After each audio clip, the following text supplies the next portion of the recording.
बच्चों नमस्कार। आज का टॉपिक हमारे आस पड़ोस में होने वाले परिवर्तन। आस पड़ोस का मतलब है हम जहाँ रह रहे हैं, हमारा परिवेश।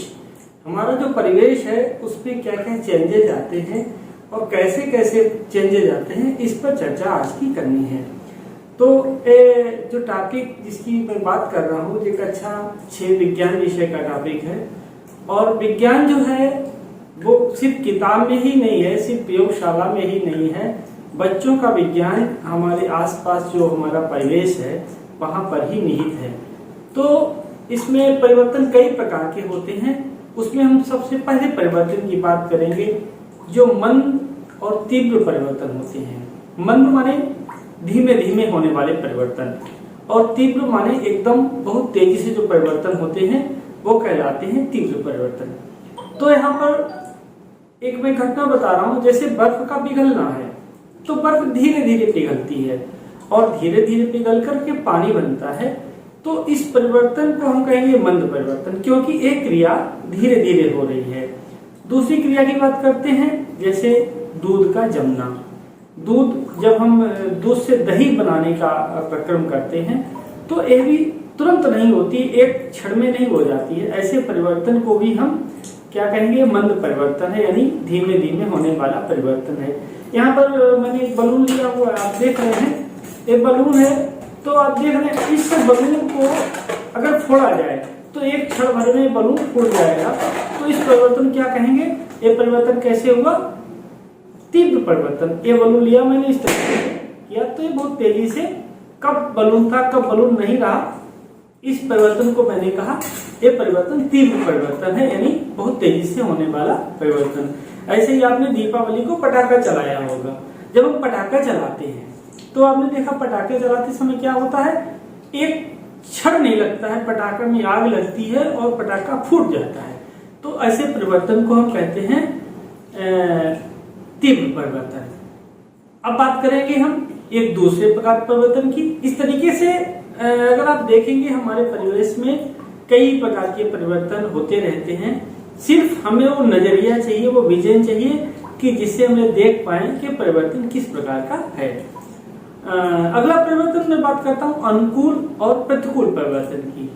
अनुकूल माने लाभकारी, ऐसा परिवर्तन हो जिससे कि किसी को लाभ हो रहा हो।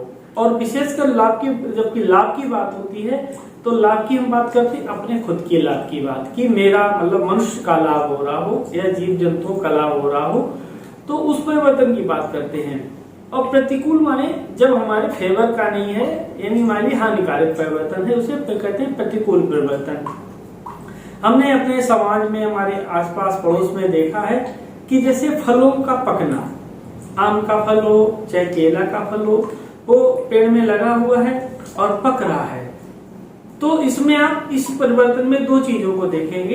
एक तो वो लाभकारी परिवर्तन है, कच्चा आम खट्टा होता है, पका हुआ मीठा होता है, अच्छा होता है, स्वास्थ्यवर्धक होता है। तो इस परिवर्तन को हम कहेंगे लाभकारी परिवर्तन है।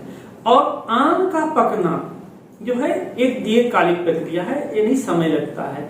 तो इस परिवर्तन को हम क्या कहेंगे, ये परिवर्तन कैसा हुआ है, ये परिवर्तन मंद परिवर्तन हुआ है। ऐसे ही लाभकारी परिवर्तन में दूध से दही का बनना, क्योंकि दही हमारे लिए यूजफुल है, दही में हमारे स्वास्थ्य के लिए, हमारे पेट के लिए अच्छे वाले बैक्टीरिया होते हैं। तो वो परिवर्तन जो है वो लाभकारी परिवर्तन है। वहीं पर जो दूध का खराब होना, यानी दूध का फट जाना, कभी कभी देखें दूध गर्मियों में रखा रहता है और एक निश्चित समय के बाद क्या होता है, दूध खराब हो जाती है, फट जाता है, गर्म करते तो फट जाता है। तो ऐसा परिवर्तन इसमें भी हुआ है, दूध से उसका फटा बन गया है लेकिन वो कड़वा हो गया, यानी कि अब वो यूजलेस हो गया है। तो वो कैसा परिवर्तन हुआ, हानिकारक परिवर्तन हुआ है। तो मैंने इसमें शुरू में आपसे कहा था कि जब परिवर्तन हमारे लाभ के लिए हो, जैसे दूध का पनीर बनना, तो दूध से जब पनीर बनेगा तो परिवर्तन कैसे होगा, लाभकारी होगा, क्योंकि पनीर एक अच्छा सोर्स ऑफ कैल्शियम है, हमारे लिए उपयोगी है। तो ये होगा लाभकारी परिवर्तन, यानी कि अनुकूल परिवर्तन होगा। ऐसे ही एक परिवर्तन धीरे धीरे चेंज होता है। आप देखेंगे बरसात का समय भी चल रहा है, क्या होता है कि फफूंदी लग जाती है हमारे खाना पर। अगर रोटी रखी रहती है तो रोटी पे फफूंदी लग जाती है, तो ऐसे परिवर्तन को क्या कहेंगे? ये प्रतिकूल परिवर्तन हुआ, क्योंकि फफूंदी लग गई है। खाने किसी भी भोज्य पदार्थ में अगर फफूंदी लग जाती है तो ये हमारे लिए प्रतिकूल परिवर्तन हो गया। ऐसे ही जो लोहा होता है, जब उसमें पानी हवा लगती रहती है, आप देखते हैं लोहे के गेट वगैरह में जंग लग जाती है, तो जंग लगना कैसा है? अनुकूल है, प्रतिकूल है? ये भी प्रतिकूल परिवर्तन है। यहाँ पर आप देखते हैं उस परिवर्तन से बचने के लिए क्या करते हैं, उसके ऊपर एक प्लेटिंग यानी कि एक कोट चढ़ा दिया जाता है, स्टील का या निकेल का, उसके ऊपर कोट कर दिया जाता है।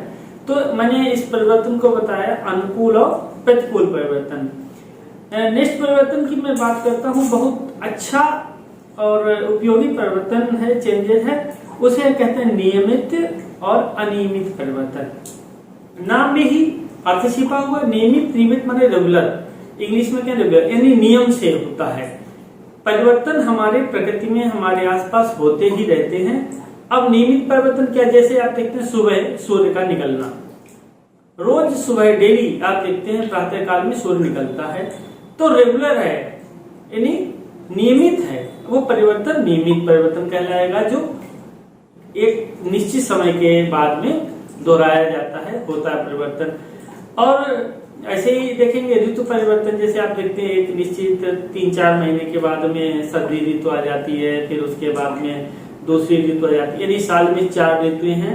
ऐसे टाइम टाइम पे चेंज होता रहता है। तो फिक्स है कि गर्मी के बाद में बरसात आनी है, तो अभी गर्मी खत्म हो रही है, फिर बरसात आएगी, बरसात जाएगी तो सर्दी शुरू हो जाएगी। तो ये भी परिवर्तन कैसा है? नियमित परिवर्तन है। अनियमित परिवर्तन क्या है? अनियमित परिवर्तन आप देखते हैं कि कभी कभी आंधी आ जाती बड़ी तेजी से। अभी देखा बिल्कुल शांत वातावरण था, आंधी आ गई, और आंधी आ गई तो एकदम तेजी से चेंज हुआ, तेज से हवा चलने लगी, तो आंधी का आना, एकदम बारिश का होना अनियमित। अभी आपने देखा ठीक था, बादल हुए और बारिश होने लगी, तो यह भी अनियमित परिवर्तन की श्रेणी में आता है। तूफान आ जाना, बाढ़ का आ जाना, वर्षा ऋतु के बाद आप देखते नदियों में कितनी बाढ़ आ जाती है, तो ये नियमित नहीं है, ये अनियमित है। जरूरी नहीं कि हर साल बाढ़ आ ही जाए, तो बाढ़ का आना, और लगातार बाढ़ नहीं बनी रहती, 1-2 महीने आ गई तो आ गई, नहीं तो नहीं। ऐसे ही कभी कभी भूकंप आ जाता, अच्छे वाले हम घरों में बैठे हैं और एक साथ में भूकंप यानी जमीन हिलने लगी, तो ऐसा परिवर्तन ये चेंज हुआ है, एकदम परिवर्तन हुआ है, लेकिन कैसा हुआ? नियमित नहीं है, अनियमित। वैसे हमारी पृथ्वी हिलने लगी है, कंपने लगी है, तो अनियमित परिवर्तन ऐसे ही होता है। समुद्र में भी कभी भूकंप जैसा यानी समुद्र की तेज तेज लहरें उठती हैं, उसे कहा जाता है सुनामी। तो ये सुनामी का उठना भी क्या है? अनियमित है। कब उठ जाए समुद्र से सुनामी पता नहीं होता है। ये परिवर्तन अनियमित जो होते हैं उनका टाइम फिक्स नहीं होता है, कब परिवर्तन आ जाए हम नहीं जान सकते हैं। ऐसे ही हमारे देश में तो नहीं है, कई देशों में ज्वालामुखी फूटते हैं। ज्वालामुखी का अर्थ है जमीन से, जैसे आपने दीपावली को अनार जलाया है, तो जमीन के अंदर ऊर्जा जो संचित होती है वो ऐसे ही बिल्कुल अनार जैसे नीचे से गरम गरम लावा निकलता है। तो ज्वालामुखी का फूटना भी क्या है? वो भी हमारे अनियमित परिवर्तन है। और मैं इसको एक और परिवर्तन की और बात करूंगा, शेष चीज दूसरे वीडियो में बात बताता हूँ कि दूसरा जो नेक्स्ट परिवर्तन है वो है प्रत्यावर्तित परिवर्तन और अप्रत्यावर्तित। देखो प्रत्यावर्तित परिवर्तन को मैं बताने जा रहा हूँ, ऐसा परिवर्तन जिसमें बाह्य ताकत का लगना बंद हो और परिवर्तन पुनः हट जाए, पुनः परिवर्तन उसी स्थिति में आ जाए। जैसे आप देख रहे हैं पिंक वाला गुब्बारा, ये इसका फूटा हुआ हिस्सा है, रबड़ है एक तरीके से। तो अगर इसमें हम बल लगाते हैं, कोई बाह्य ताकत लगा दी जाए, इससे देखें बड़ा हो गया। अब ये तब तक बड़ा जब तक मैं इसे खींच रखा है मैंने, और छोड़ते ही फिर पुनः उसी स्थिति में आ गया। जब तक मैंने इस पर बल लगाया तब तक ये दूसरी स्थिति में था, और बल छोड़ते ही अपनी ऐसे बल लगाया, बड़ा हो गया, और छोड़ते ही ऐसे पुनः उसी स्थिति में आ गया। तो ऐसा परिवर्तन जो समय और बाह्य बल या बाह्य कारक के कारण परिवर्तन होता है, जैसे ही वो कारक हटता है वैसे ही पुनः उसी स्थिति में आ जाए। आप ये इस स्केल देख रहे हैं, नापने का पैमाना है। आप इसमें एक ताकत लगाएं तो इस तरीके से फोल्ड हो गई, धनुष जैसी बन गई, आप देख रहे हैं। और जैसे इस ताकत को छोड़ेंगे पुनः सीधी हो जाती है। तो ऐसे परिवर्तन को क्या कहते हैं? प्रत्यावर्तित, यानी पुनः उसी रूप में आने वाला परिवर्तन। यहाँ पे एक तार देख रहे हैं, एक तार में दोनों गुण होते हैं उसी अवस्था में, एक अवस्था तक तो ये प्रत्यावर्तित है। देखो अगर इसे हम ऐसे हल्का से दाबते हैं तो पुनः उसी अवस्था में वापस आ जाए, लेकिन अगर एक अवस्था से ज्यादा इसको बल लगा दे तो फिर पुनः उसी स्थिति में नहीं आता है। तो अब ये परिवर्तन प्रत्यावर्तित परिवर्तन नहीं है। अब ये परिवर्तन कैसा हो गया? अब अप्रत्यावर्तित हो गया, यानी पुनः उसी स्थिति में नहीं आ रहा है। तो ऐसे परिवर्तन को क्या कहेंगे? अप्रत्यावर्तित परिवर्तन कहेंगे। जैसे मैंने चाक लिया, ये चाक मेरे हाथ में है, अभी चाक को मैं इस तरीके से बल लगाकर इसको चाक को तोड़ दूं, अब पुनः चाक उसी वैसी चाक नहीं बनने वाली है। इसको छोड़ दूं तो अलग अलग दो ही टुकड़े रहेंगे, ऐसा नहीं एक ही टुकड़ा बन जाए। तो इस परिवर्तन को भी हम क्या कहेंगे? ये अप्रत्यावर्तित परिवर्तन है, यानी कि अब उसी रूप में नहीं आने वाली है। तो ये अप्रत्यावर्तित परिवर्तन हो गया। तो हमारे आस पड़ोस में भी ऐसे परिवर्तन होते रहते हैं। अभी मैंने बताया था आपको, आपने देखा होगा जब हमारे घर पे रोटी होती है तो रोटी बनाई, गोल गोल आटा लिया, गोल गोल कर दिया, फिर रोटी बेल दी, तो बेलने पे इस तरीके से प्लेट जैसी हो गई, लेकिन आपको लगता कि नहीं रोटी सही नहीं बनी है, तो आप फिर उस रोटी को ऐसी प्लेट जो प्लेट आकार की होगी उसको गोल करके फिर गोल बना ले। तो इस परिवर्तन को आप क्या कहेंगे? ये जैसी थी रोटी, यानी जो आटा की लोई थी वो पुनः उसी रूप में आ गई। तो इस परिवर्तन को हम कहेंगे ये क्या हुआ? प्रत्यावर्तित परिवर्तन हो गया, क्योंकि उसी रूप में आ गई। अब ठीक थोड़ा इसमें समझने की बात है। क्या समझने की बात है? कि रोटी बना ली गई और रोटी को सेक भी लिया गया, उसको तवा पे डाल के और लौ पर सेक लिया गया। अब रोटी पक चुकी है, क्या वो पकी हुई रोटी पुनः लोई आटा की लोई बन पाएगी? अब नहीं बन पाएगी। तो ऐसा परिवर्तन, ऐसा चेंज जो है वो कहलाएगा अप्रत्यावर्तित परिवर्तन, क्योंकि पुनः उस रूप में आने वाली नहीं है। आपने देखा कागज लिया आपने और कागज को जलाया, अब कागज जलने के बाद में जल गया कागज, आप देखें काला काला हो गया। अब उस कागज को पुनः वही वाला कागज प्राप्त कर सकते हैं? नहीं कर सकते हैं। अभी मैंने गुब्बारा को फोड़ा था, ये गुब्बारा है, इस गुब्बारा में अगर हम सुई चुभा दें तो क्या होगा? ये गुब्बारा फूट जाएगा। फिर ये गुब्बारा दोबारा क्या वैसा प्राप्त हो सकता है? नहीं प्राप्त होगा। तो गुब्बारा नहीं प्राप्त होगा, यानी अप्रत्यावर्तित परिवर्तन। लेकिन कोई रबड़ या स्टिक जिस तरीके से रबड़ बैंड ली, अभी देख रहे कितनी छोटी सी है, इसमें अगर हम बाहर बल लगाते थे ताकत तो ये बड़ी हो गई, लेकिन जैसे इस बल को हटाते हैं वैसे ही ये पुनः उसी स्थिति में वापस आ जाती है। ऐसे परिवर्तन को हम कहेंगे कि ये कैसा हुआ है? प्रत्यावर्तित परिवर्तन हुआ है। एक बात और बतानी, से दूध से दही बनना, दूध से दही बन गया। अब क्या दही से दूध बनने वाला है?